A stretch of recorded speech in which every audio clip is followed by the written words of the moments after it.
जोहार गे जतो को तो और मिटटांग लॉस एंड प्रॉफिट रेनान मैथ बन सॉल्वा तो नोडे क्वेश्चन होय काना 100टी पेंसिल माने 100टी पेंसिल बिक्री करे एक दোकानदारिर 20टी पेंसिलेर बिक्री मूल्य समान लाभ হয় तार शतकरा लाभ कत। ओके तो 100टी पेंसिल बिक्री माने आखरिंग काते तो तीना लाभ आकाय 20 टाकाय लाभ आकाय जदि मिटटांग पेंसिल 1 टाका काते होयआ तो 100टा पेंसिल तीना 100 टाका और तीना टाय लाभ आकाय 20 टाका तो आज तीना आते किरिंग ले तो क्रय मूल्य तीना क्रय मूल्य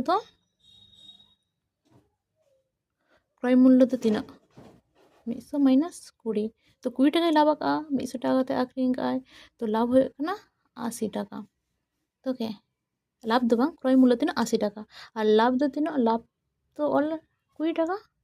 तो शतकरा लाभ तो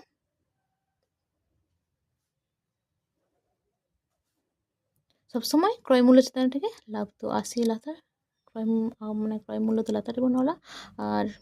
लाभ दो चेतान रे इंटू शतकरा बोलते इंटू 100 तो काटाकाटी वाला 25 से 100 25%। ओके जोहार गे ताइले।